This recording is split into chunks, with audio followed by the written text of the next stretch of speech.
los invito a ponerse en sus pies, a ir al libro de Lucas y me acompañen en la lectura del pasaje de hoy. Vamos a leer Lucas capítulo 6.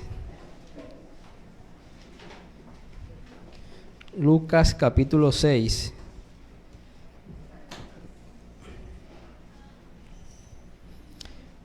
Vamos a leer, que hoy culminamos, esta porción de las bienaventuranzas o las características del creyente, todos los versículos del 20 al 26. Vamos a leer los versículos del 20 al 26. Yo leo del 20 al 25 y todos a una sola voz leemos el 26. ¿De acuerdo? Voy a leer Lucas capítulo 6, del versículo 20 al 26. Yo leo del 20 al 25, ustedes leen el 26. Y alzando los ojos hacia sus discípulos, decía: bienaventurados vosotros los pobres, porque vuestro es el reino de Dios. Bienaventurados los que ahora tenéis hambre, porque seréis saciados. Bienaventurados los que ahora lloráis, porque reiréis. Bienaventurados seréis cuando los hombres os aborrezcan y cuando os aparten de sí y os vituperen y desechen vuestro nombre como malo por causa del Hijo del Hombre. Gozaos en aquel día y alegraos, porque aquí vuestro galardón es grande en los cielos, porque así hacían sus padres con los profetas. Mas ay de vosotros, ricos, porque ya tenéis vuestro consuelo. Ay de vosotros los que ahora estáis saciados, porque tendréis hambre. Ay de vosotros los que ahora reís, porque lamentaréis y lloraréis. Todos juntos. Ay de vosotros cuando todos los hombres así hacían sus padres con los falsos profetas. Vamos a orar. Bendito Dios, Señor. Qué gran bendición es leer tu palabra, Señor. Entendemos que tu palabra hablada es tu voz audible, Señor. Entendemos que nos presentamos delante de ti cuando tu palabra es predicada, Señor, de aquí desde el púlpito. Cuando la leemos, Señor, entre tus líneas, Padre. Padre, pero una cosa es poder leerla y otra cosa es poder comprenderla y mayor aún poder aplicarla. Señor, para leerla nos has dado físicamente los medios necesarios. Para comprenderlas nos has dado la capacidad cognitiva, pero sobre todo tu Espíritu Santo. Las verdades espirituales solo pueden ser discernidas por tu Espíritu, Señor. Necesitamos de tu Espíritu obrando en esta mañana para que nuestra mente pueda comprender lo que el texto dice. Necesitamos del poder de tu Espíritu para luego de esa comprensión salir y aplicar lo que tu texto nos demanda, Señor. Pero tenemos demasiados, Señor, demasiados inconvenientes en la interpretación y en la aplicación, y los inconvenientes somos nosotros mismos, nuestro propio pecado, nuestro amor a nuestra propia voluntad. Por amor a tu nombre, Señor, por tu propia gloria, has prometido guardar a tu iglesia, santificar a tu iglesia, y lo has decidido hacer por la predicación de tu palabra, porque tu palabra es verdad. Señor, santifica los corazones que se hallan aquí en esta mañana. Trae luz a aquellos que se hallan sin Cristo en sus corazones. Y permítenos glorificarte a pesar de las debilidades del predicador. Bendito seas, Cristo. Amén y amén. Se pueden sentar, por favor.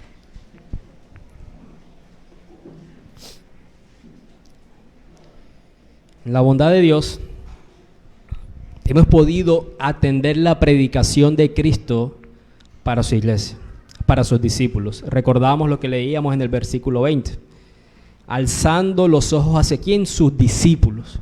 Y entendíamos que el ministerio del Señor Jesús terrenal, su ministerio terrenal, se desenvolvió entre sus 12 apóstoles, sus discípulos y una gran multitud que muchas veces iban por lo atractivo, por el poder de sus milagros, por un llamado de más bien de lo novedoso. Pero en el corazón de Jesús se hallaba una predicación por aquellos pobres espirituales que miraban su condición y veían que no había nada bueno en ellos.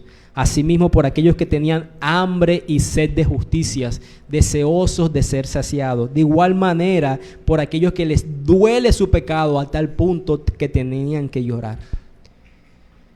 Y el Señor Jesús nos ha llevado a evaluar nuestro cristianismo por una serie de características o marcas de forma directa, características que de forma interna y de forma consciente el creyente reconoce en su propia vida. Pero a la mañana de hoy, culminando esta porción o esta unidad de pensamiento, el Señor Jesús trae para nosotros una característica indirecta. No es algo que haya en nosotros, es algo que los demás ven en nosotros y genera una respuesta por parte de ellos. De forma directa hemos visto que los bienaventurados son los pobres, los hambrientos, los afligidos. Estas son condiciones internas, pero la de esta mañana es una condición externa. Y la condición externa que menciona es la de ser perseguidos. Y se halla en los versículos del 22 al 26.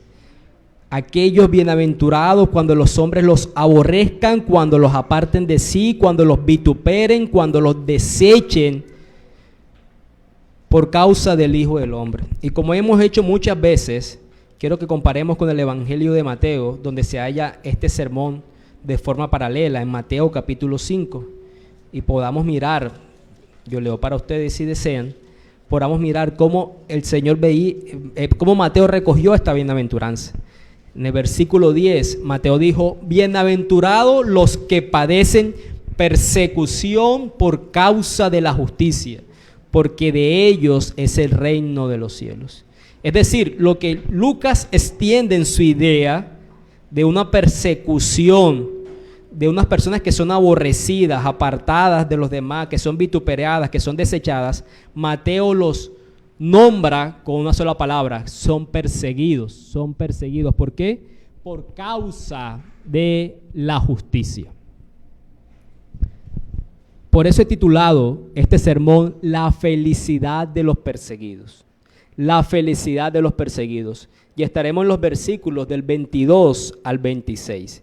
La felicidad de los perseguidos, y estaremos en los versículos del 22 al 26. Como ustedes ya se imaginan, y como nos ha resultado tan satisfactorio en el entendimiento de estas porciones de las Escrituras, lo vamos a abordar por una serie de preguntas. Aquí tenemos una novedad. En las otras bienaventuranzas, el Señor Jesús hacía un anuncio: bienaventurado el pobre, y daba cuál era la bendición. Bueno, de ellos es el reino de Dios. Bienaventurados los que tienen hambre, ellos serán saciados. Pero en esta bienaventuranza no solamente hace un anuncio, sino que hace una explicación. Incluso da una ilustración con una advertencia, que son los ay que leímos al final. Pero abordémoslos entonces como hemos hecho, por formas de preguntas. Y como yo espero que ustedes ya se imaginen, nuestra primera pregunta sería: ¿a qué persecución no se refiere nuestro texto? Ha sido de mucha ayuda comprender a lo que no se refiere el Señor Jesús y a lo que verdaderamente sí se refiere. ¿A qué persecución no se refiere el Señor Jesús? Tenemos que decir que cualquier tipo de persecución es condenable. Sin embargo, los felices nombrados en este texto de la mañana de hoy se refieren a un grupo específico con una condición específica. Pero ¿a qué no se refiere? Sabemos que la persecución es condenable en cualquier contexto. Pero ¿a qué no se está refiriendo el Señor Jesús? Bueno, considero que no se refiere a cristianos que actúan faltos de sabiduría.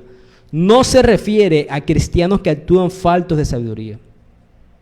Esto sucede muy a menudo cuando no diferenciamos entre ofender en un sentido natural a causa de nuestro temperamento o de nuestra forma de ser, que ofender por ser justos y practicar la justicia.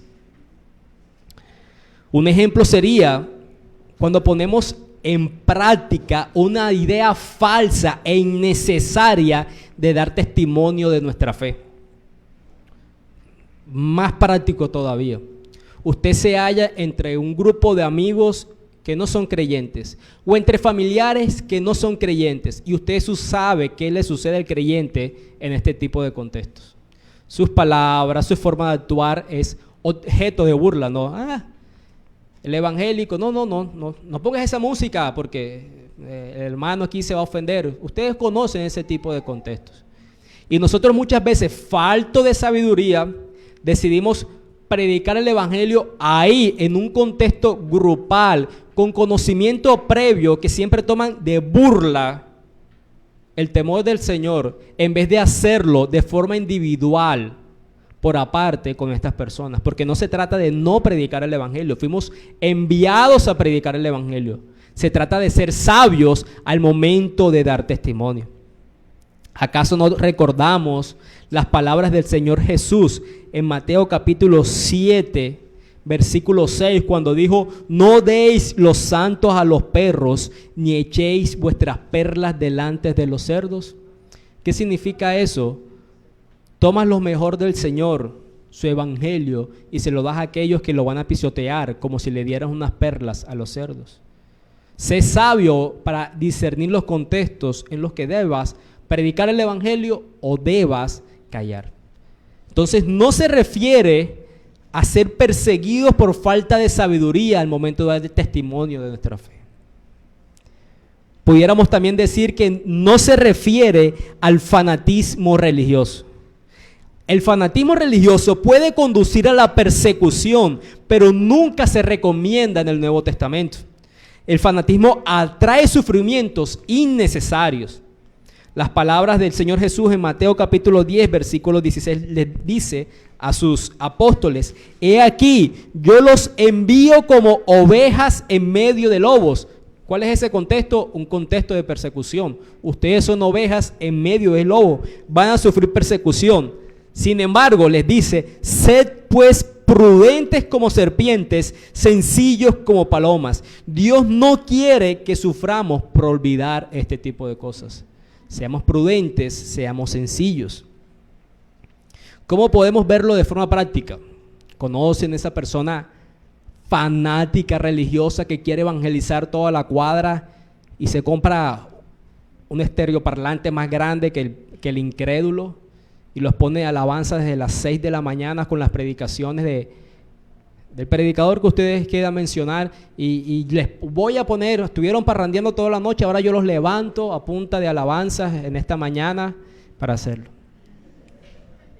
¿Pasa o no pasa?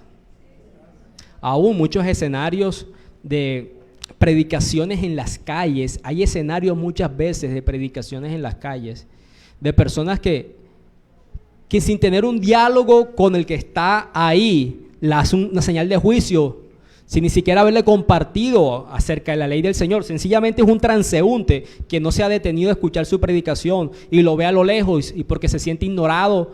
Tú, arrepiéntete porque el fuego del infierno te espera. No es mentira que el infierno espera al incrédulo, pero el Señor Jesús mismo dijo: estarán en un contexto de persecución, pero ustedes tienen que ser prudentes como serpiente y sencillos como palomas. El apóstol Pedro, en su sabiduría, advierte un poco más sobre esto en 1 de Pedro capítulo 4, versículo 15. Él dice: ninguno de vosotros padezca como homicida, ladrón o malhechor.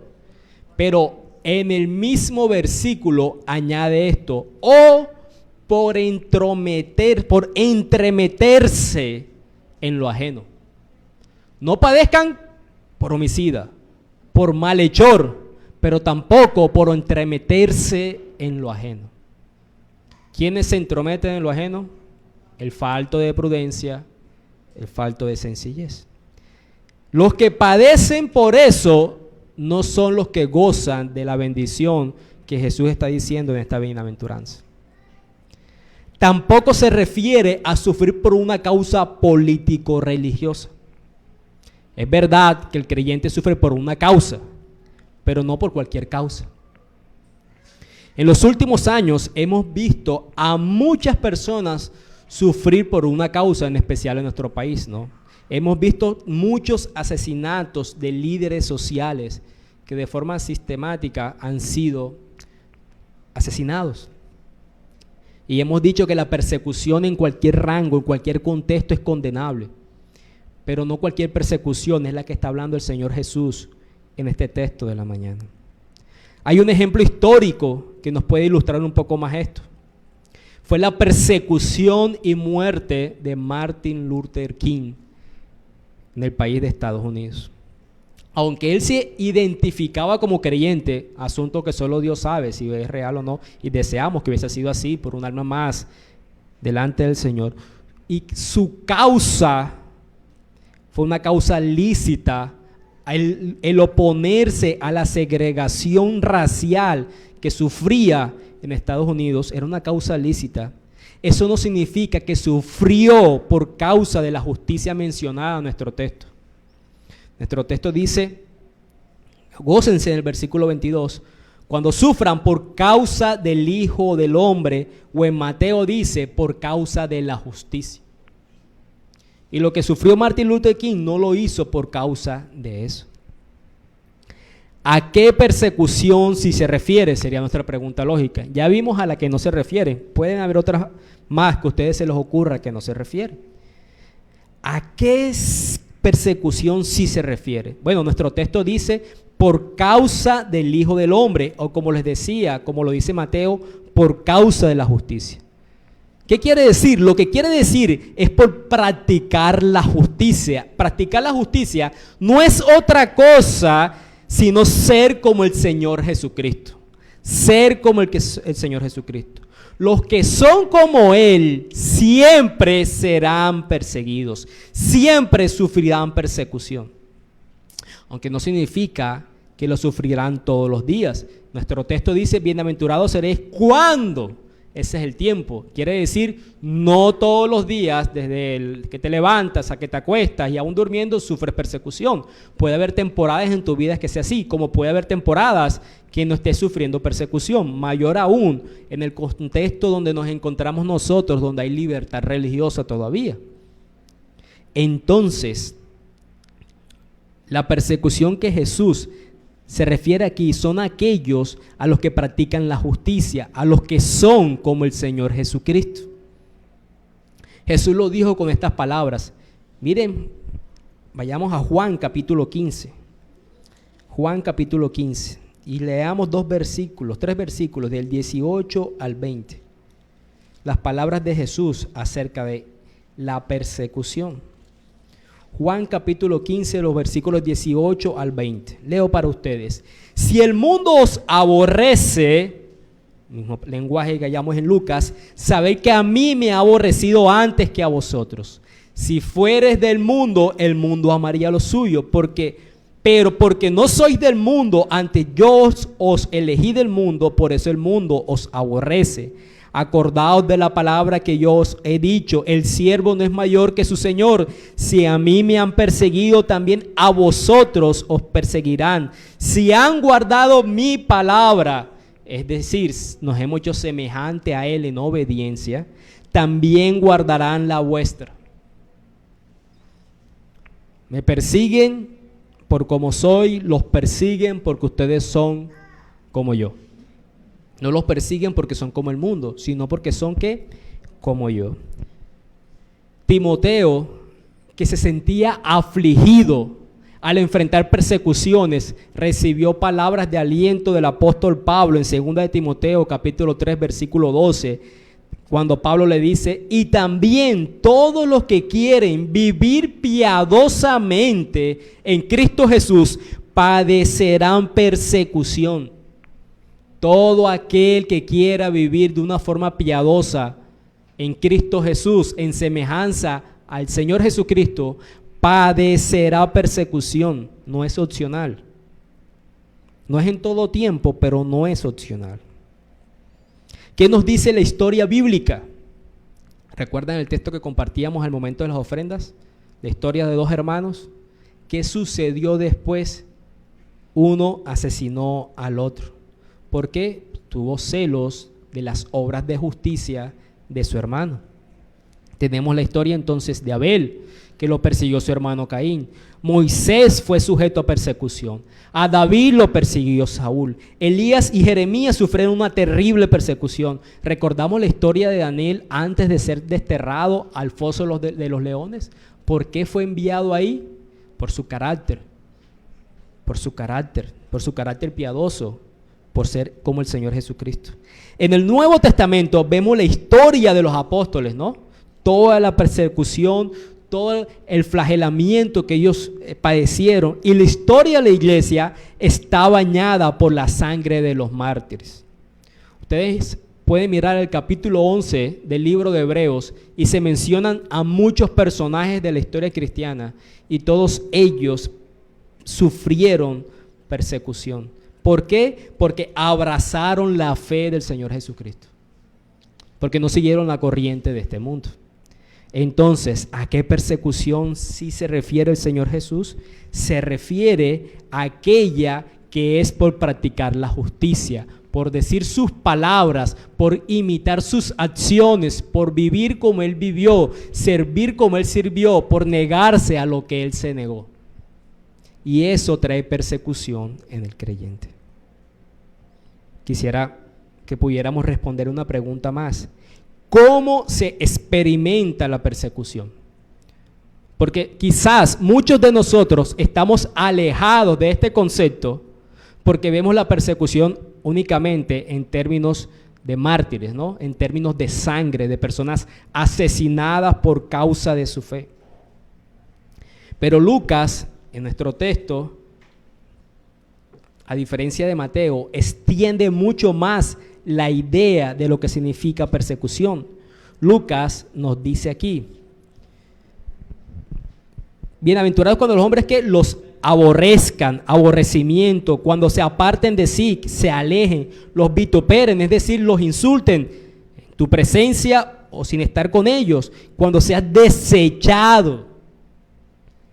La persecución no únicamente encasilla en la muerte del creyente.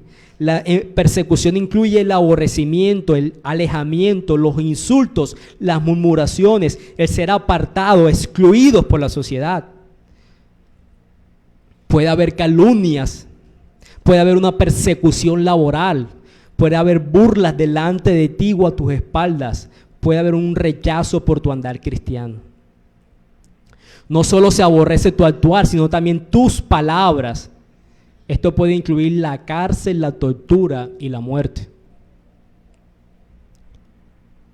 En el año 2011, 4 meses después de haber llegado a la fe del Señor Jesucristo, ignorando muchas más cosas de las que conocía, lo único que yo sabía que había experimentado una libertad de culpa que nunca había experimentado, que había pasado de ser un negador de la persona de Cristo y de la palabra. Yo decía que esto era un libro de hombres y me burlaba de la persona que amorosamente me compartía el evangelio.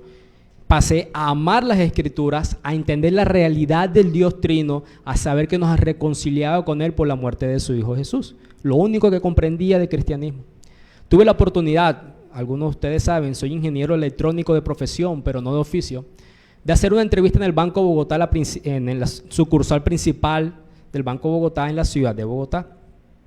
Eran 3 pruebas. La primera, la prueba psicotécnica. Nos presentamos, no sé, como 120 personas, de las cuales pasamos 20. Después nos hicieron una prueba con quien sería la jefa de nosotros, pero a mí me tocó no con quien sería la jefa, sino con el jefe de ella, una persona que me contó que llevaba como 32 años trabajando en el banco. Y sin experiencia, 23 años de vida, o 23, 24 años de vida, con mucho temor presenté mi entrevista. De esa pasamos 2 personas y pasamos a la prueba, pasamos 4 personas a la prueba con el psicólogo. Usted está en un proceso laboral y usted llega a la prueba con el psicólogo, lo que usted se imagina es prácticamente estás adentro, ¿no? O sea, a no ser que haya alguna condición particular en ti, tú deberías estar adentro. Yo hice mi entrevista, una persona bastante distante, un muchacho, un joven, y en un momento de mi entrevista yo le dije que los 2 últimos semestres míos tenían unas notas distintas porque, aunque no era creyente, ya tenía una cercanía a un mundo relacionado con Dios por la persona que me compartía el evangelio. Sencillamente le dije, mira, ahí se nota un cambio en mis notas porque hubo un cambio en mi conducta, y hubo un cambio en mi conducta porque empecé a tener una relación con Dios. Fueron mis palabras. Y al finalizar la entrevista, esta persona me dice, todavía recuerdo sus palabras irónicas o con hipocresía, cierra su cuaderno, tenía sus apuntes, hace el gesto que se va a levantar, se sienta, dice, algo más, decías que una relación con Dios cambió tu vida. ¿A qué te refieres con eso? Yo sentía que me ponían como una cuchara caliente en alguna parte del cuerpo, aquí en el pecho. Yo sentía que eso había taladrado mi corazón. En los otros procesos no había tenido ningún tipo de inquietud, de duda, las normales cuando presentas una prueba. El punto es que providencialmente la prima de una compañera de la universidad trabajaba en el banco. No pasé en el trabajo. Y esta persona se le preguntó y él decía que no había tenido cierto feeling conmigo. Yo le comenté a las personas que familiares que hice la entrevista, me decían, es que uno en el trabajo no puede hablar de Dios, hijo. Dios es lo más hermoso que le puede pasar a uno en la vida, pero usted no puede hablar de Dios en el trabajo ni de política porque trae estos inconvenientes. Mi inquietud siempre fue, ¿por qué? ¿Por qué? ¿Por qué? ¿Por qué? Bueno, ahora entiendo el por qué. Y aunque fue muy extenso el ejemplo, el punto es que la persecución puede suceder muchas veces en tu trabajo, por ponerte un ejemplo, porque tu actuar no es como el de ellos. Puede suceder con tus vecinos porque tus festividades no son como las de ellos. Puede suceder con tu ciudadanía porque tu forma de ver la política no es como la de ellos. Muchas veces enfrentamos la persecución, un aborrecimiento, un alejamiento, un insulto, una murmuración o ser apartados de las personas que nos rodean. Cuarta pregunta, ¿quiénes persiguen al creyente? ¿Qué no es la persecución que vemos en este texto? ¿Cuál sí es la persecución que vemos en este texto? ¿Cómo sucede esa persecución? Vimos diferentes escenarios. Nuestra siguiente pregunta lógica sería, ¿quiénes persiguen al creyente? Mis hermanos, lo primero que tenemos que decir es que la familia biológica puede ser un contexto de persecución al creyente.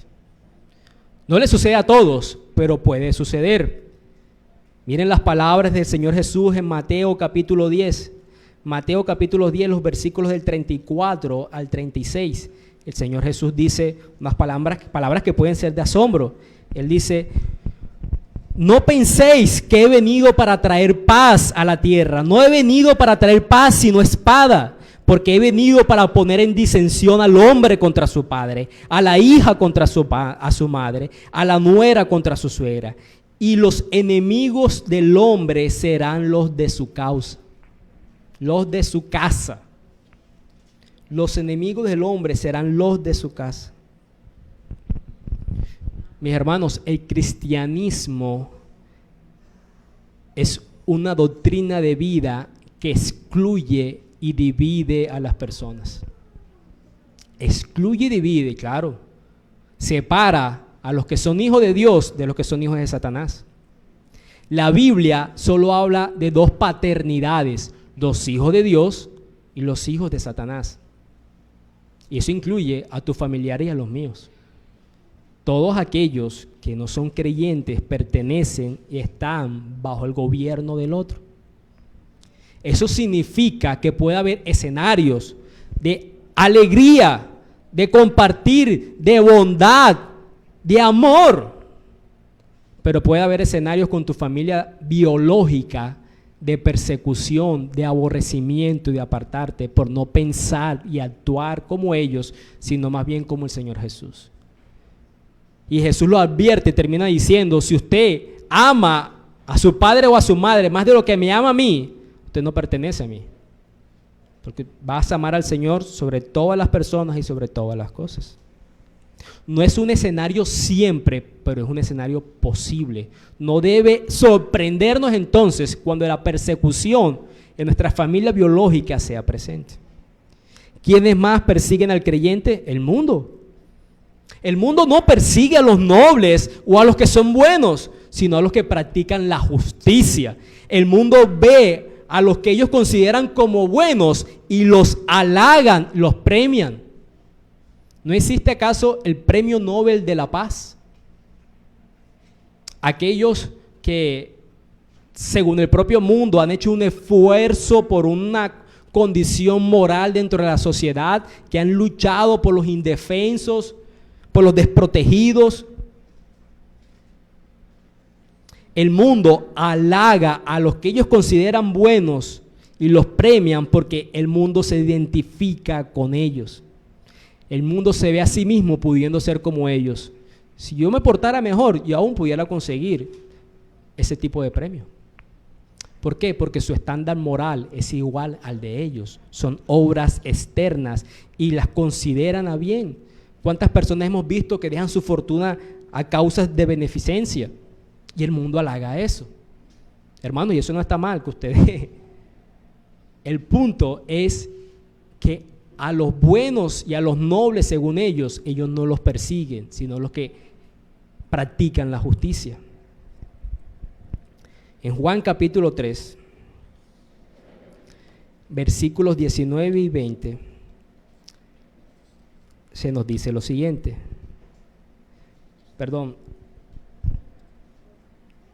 Primera de Juan, capítulo 3.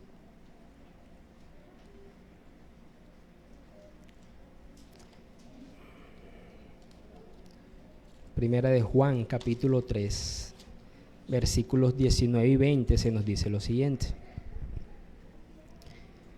Y en esto conocemos que somos de la verdad.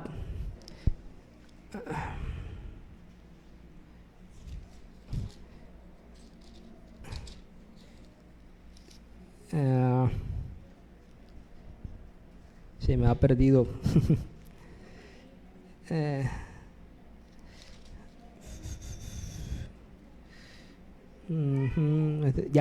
Eran los versículos 12 y 13. No como Caín, que era del maligno y mató a su hermano. ¿Por qué causa le mató? Primera de Juan, capítulo 3, versículos 12 y 13. Primera de Juan, capítulo 3, versículos 12 y 13. No como Caín, no se amen unos a otros como Caín, que era del maligno y mató a su hermano. ¿Y por qué causa le mató? Porque sus obras eran malas y las de su hermano justas. Hermanos míos, no extrañéis si el mundo os aborrece. Hermanos míos, no extrañéis si el mundo los aborrece. ¿Vieron? ¿Vieron a dos hermanos de los mismos padre y madre, pero siendo de dos padres espirituales distintos? Uno siendo hijo de Dios y otro siendo hijo del maligno, que es el punto anterior que decíamos ahorita. Y esta es la condenación, que la luz vino al mundo y los hombres amaron más las tinieblas que la luz. ¿Por qué? ¿Por qué sucede así? Porque ellos no quieren venir a la luz. Porque todo aquel que hace lo malo aborrece la luz y no viene la luz para que sus obras no sean reprendidas. Para que sus obras no sean reprendidas. El mundo, a lo que ellos consideran bueno, halagan y premian.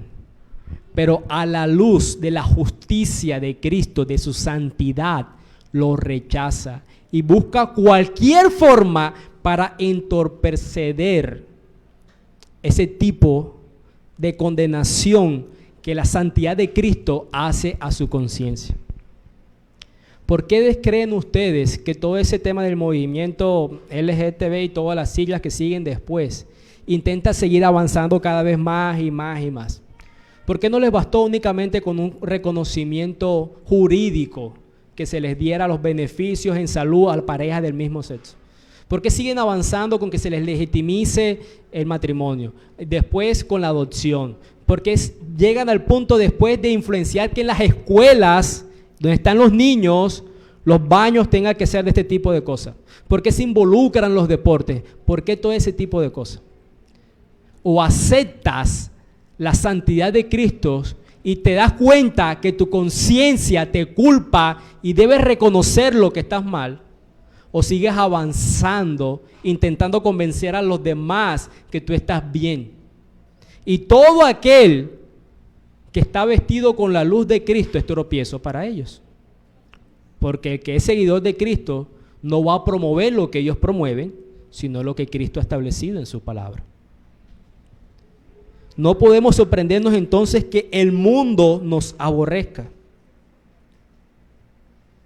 Y es aquí donde Jesús nos da una ilustración en este sermón, conocemos como el Sermón del Monte.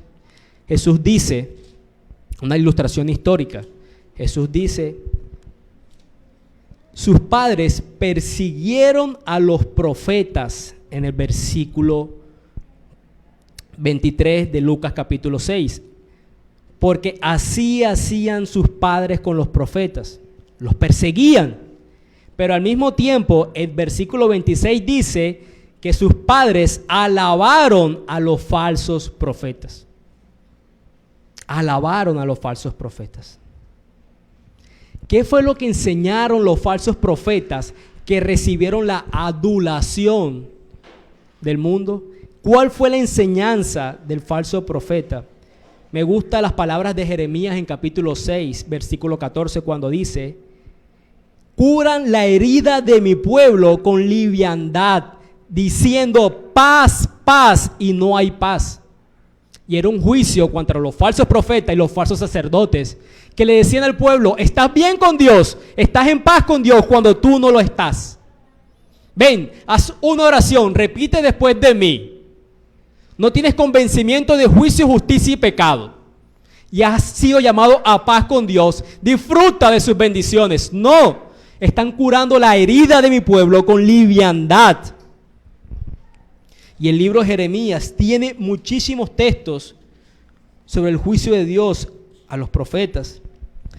En Jeremías capítulo 23, versículos 16 y 17, dice el profeta: así ha dicho Jehová de los ejércitos, no escuchéis las palabras de los profetas os que profetizan, os alimentan con vanas esperanzas, hablan visión de su propio corazón, no de la boca de Jehová. Dicen atrevidamente a los que me irritan: Jehová dijo, paz tendréis. Y a cualquiera que anda tras la obstinación de su corazón, dicen, no vendrá mal sobre vosotros. El mundo adora a los falsos profetas porque no les pone un peso en su conciencia de su enemistad con Dios por causa de su pecado. ¿Ven? Les dicen, no vendrá mal sobre ti, todo lo contrario, todo lo contrario. Jeremías 23, versículos 16 y 17. Es precisamente en palabras del Señor Jesús que con este tipo de enseñanzas el mundo va a alabarte, pero esto es condenación. Versículo 26 de nuestro texto en Lucas 6. Cuando el mundo te alaba, eso es sinónimo de condenación. En cambio, a Jeremías, un profeta del Dios vivo, el mundo lo persiguió. Jeremías en capítulo 15, versículo 15 decía, por amor de ti sufro afrenta. Mi hermano, la persecución para el pueblo de Dios no es opcional. Si usted tiene amistad con el mundo y el mundo ve a usted un hijo de Dios con el que se siente cómodo, siéntase incómodo, porque yo le podría decir que dude de su cristianismo, porque si algo ocasiona en el incrédulo el comportamiento del creyente es la incomodidad de la luz de Cristo a las obras de las tinieblas. Dude de usted cuando sus amigos se sientan cómodos, más bien siéntase gozoso y alegre que digan, cambia la conversación porque llegó el cristianito. Pero si ellos siguen hablando de las barbaridades que hablan delante de usted y usted por lo menos se queda asintiendo, no apartándose, quizás usted se sienta cómodo con esas conversaciones también. ¿Dónde más vemos persecución al creyente? Bueno, la vemos dentro de la iglesia.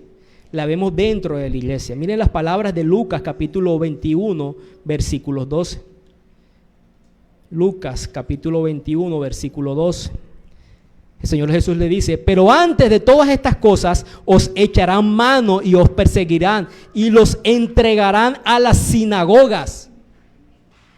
Los van a perseguir y los van a llevar a las sinagogas, las casas de oración. Los van a llevar y los van a afrentar, los van a perseguir ahí mismo, los van a castigar ahí mismo. Las palabras del apóstol Juan, del Señor Jesús, narradas por el apóstol Juan, en Juan 16, versículos 2 y 3, él dice: aún viene la hora cuando cualquiera que os mate pensará que rinde servicio a Dios, y harán esto porque no conocen al Padre ni a mí. Hay personas que con el ropaje de la religión, Juan capítulo 16, versículos 2 y 3, hay personas que con el ropaje de la religión piensan que rinden culto, servicio a Dios, persiguiendo a los que ellos consideran que no son hijos de Dios. ¿Por qué lo harán? Porque no conocen al Padre ni a mí. En el nombre de Dios se han cometido las más feroces persecuciones al creyente. Miremos la época de las cruzadas o de la Santa Inquisición de la Iglesia Católica, siglos atrás, y cuántas personas no fueron asesinadas. Miremos la persecución a los reformadores y posteriormente a los puritanos. Y miraremos cómo la iglesia está manchada de sangre en el nombre de personas que profesaban supuestamente un conocimiento de Dios. Sin embargo, aprendimos que no toda persecución termina en muerte. Y no toda persecución dentro de la iglesia local, dentro de la iglesia de Cristo, va de la mano con la muerte. ¿Cómo podemos ver la persecución dentro de la iglesia local? Miremos dos ejemplos. Primer ejemplo, una mujer casada que siempre ha creído que ha vivido bajo la sumisión bíblica de su esposo. Y sucede que dentro de la iglesia conoce a otra hermana que ha llevado su cristianismo en los estándares que la Biblia dice. No se mueve en contra de lo que su cabeza dice. No maneja una finanza independiente a la de su esposo. Es una esposa anegada que renuncia a unos deseos lícitos por el bienestar de sus hijos y de su esposo. Es una mujer que pone a un lado sus propios deseos por el bienestar de su familia. Quizás ha renunciado a un empleo fuera de su casa, restringiéndose a condiciones económicas un poco más difíciles por dedicarle más tiempo a sus hijos pequeños. La mujer debe trabajar y puede trabajar fuera de su casa. Proverbios 31. Pero si alguna decide abstenerse voluntariamente por dedicar más tiempo a su familia, no es un acto de condenación. No está haciendo algo ilícito como quien va y también trabaja por fuera, no está haciendo algo ilícito. Pero ¿qué sucede? Ese tipo de cristianismo ofende a la primera. ¿Por qué? Porque lo pone en un estándar distinto. Y dice, es que la hermana lo está llevando a otro nivel. Y muchas veces esta persecución no sucede delante de la hermana que se doblega la palabra del Señor. Puede ocurrir a sus espaldas. Pero es más fácil decir, la hermana es extremista, que decir, debo cuestionar mi propio cristianismo, mi propia sumisión bíblica. Un segundo ejemplo. Vemos a hermanos que atesoran la palabra de Dios. La palabra que el Señor nos ha establecido como herencia más segura. Aquella que es lumbrera a nuestro camino. Aquella que nos ayuda a discernir las profundas intenciones de nuestro corazón. Aquella que ha sufrido persecución y que en muchos siglos el creyente no podía tener en sus manos. Aún hay países donde te matan por si te encuentran una Biblia física en tu casa. Sin embargo, hay otro grupo de creyentes que ven ese estado del hermano que atesora la palabra como un asunto extremista. Y preferimos hacer burlas de eso, aún a cuestas de la palabra, que considerar lo que la palabra del Señor es. Y tanto en el primer caso como en el segundo, las personas lo ven como un asunto de personalidad y no como un asunto de evaluar nuestra propia conciencia y saber que la misma Biblia dice que si hay un hermano débil en la fe, lo consideres como mayor que tú. No seas de tropiezo para tu hermano. Si te puedes abstener como un reflejo de amor, hazlo, porque reflejas el evangelio del Señor Jesús. Y aquí tendríamos que preguntarnos, ¿Eres de los perseguidos dentro de la iglesia o eres de los que persigue dentro de la iglesia? Y nos da pie para nuestras aplicaciones finales. Y para nuestras aplicaciones vamos a utilizar la bendición dada a los perseguidos y los hay como advertencia en nuestro texto de Lucas 6. Y con esto terminaremos con estas aplicaciones. ¿Cuál es la aplicación que Jesús da en el versículo 23? Gozaos y alegraos. ¿En qué? En el momento de la persecución. Recordamos, la persecución no es siempre cuando sufran persecución, pero cuando esto suceda, alégrense y gocen. Y no hay mejor ejemplo para mí en Hechos capítulo 5. En Hechos capítulo 5, Pedro y Juan son perseguidos, son llevados delante del concilio. En el versículo 28 se dice, el sumo sacerdote les dice: no os mandamos estrictamente que no enseñéis en ese nombre, y ahora habéis llenado a Jerusalén de vuestra doctrina y queréis echar sobre nosotros la sangre de ese hombre. Hechos capítulo 5, versículo 28. Versículo 29, respondiendo Pedro y los apóstoles dijeron: es necesario obedecer a Dios antes que a los hombres. No cedieron bajo la persecución y bajo la negación de prohibirles predicar en el nombre de Cristo.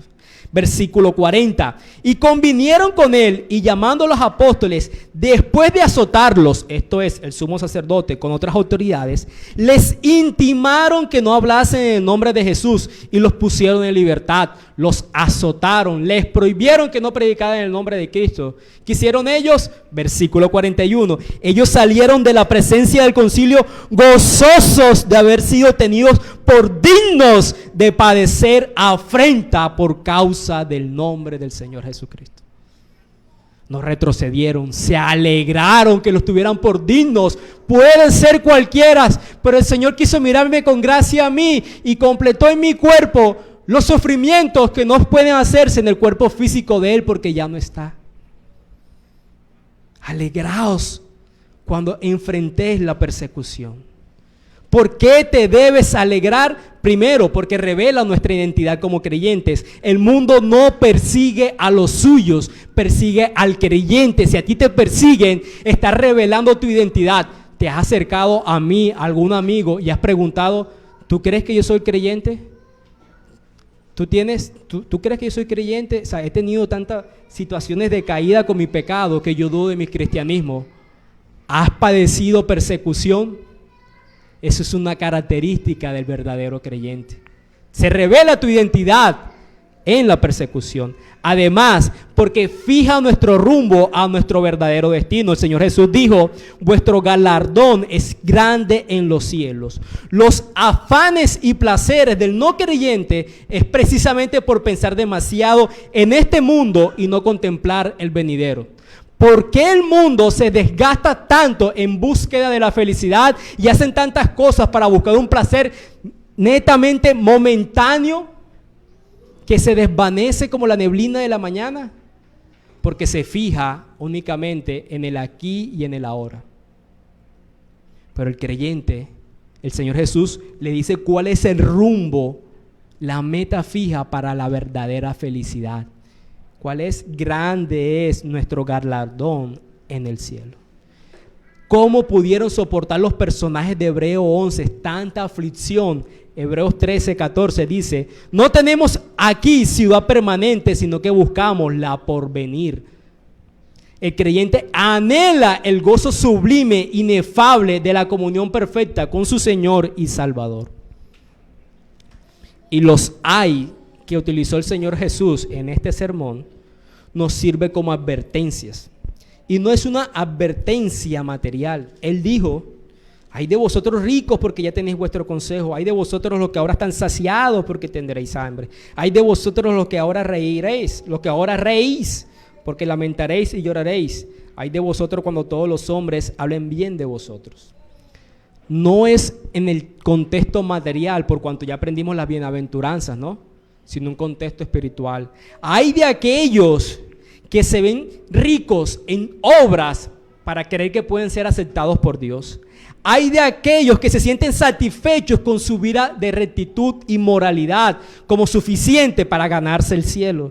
Hay de aquellos que no les duele su pecado, sino que más bien lo festejan, porque ellos se lamentarán y llorarán. Hay de aquellos que se sienten halagados por el mundo, porque esa será toda su recompensa final. Mi amigo, ser creyente incluye la persecución. Puede incluir la persecución de tu familia. En un contexto musulmán, he visto muchas noticias de padres que entregan a sus hijas o hijos adolescentes para que los asesine la ley porque están en contra de su religión. Pero mi amigo, el incrédulo puede gozar de placeres de este mundo, pero solo de este mundo. Es para el creyente la bendición del reino de Dios. Bienaventurados los pobres, porque de ellos y solo de ellos es el reino de Dios. Bienaventurados los que lloran, porque ellos y solo ellos reirán. Bienaventurados los que tienen hambre y sed de justicia, porque ellos y solo ellos serán saciados. Bienaventurados los perseguidos, porque ellos y solo ellos disfrutan tener ese galardón tan grande en los cielos. No vivas una vida temporal meramente por lo que este mundo te ofrece. Ven en arrepentimiento y fe para que creas en el Señor Jesucristo. Y te invitamos a que te des cuenta que la persecución no es el mal mayor, sino la vida venidera sin Cristo. Amén. Vamos a orar. Amado Señor Padre, bendito eres por tu bondad, por tu misericordia y por tu amor. Gracias, Señor, por hablarnos en esta mañana y consolar nuestros corazones. Quizás muchos de nosotros hemos enfrentado esta persecución en diferentes contextos, quizás a nivel familiar, quizás a nivel comercial, se nos ha rechazado trabajo, se nos han acabado contratos, o quizás otro tipo de situaciones, Señor. Pero Padre, tú has animado nuestro corazón diciéndonos gozaos y alegraos, como decía el apóstol Pedro, porque fuimos tenidos por dignos en sufrir en el nombre del Señor. Queremos orar también por aquellos que quieren vivir únicamente por los placeres de este mundo, que intentan buscar la felicidad en lo que este mundo provee, y es una felicidad efímera, no duradera, porque la verdadera bienaventuranza se halla con nuestro galardón en los cielos, que eres tú, Señor. Bendito eres. Amén y amén.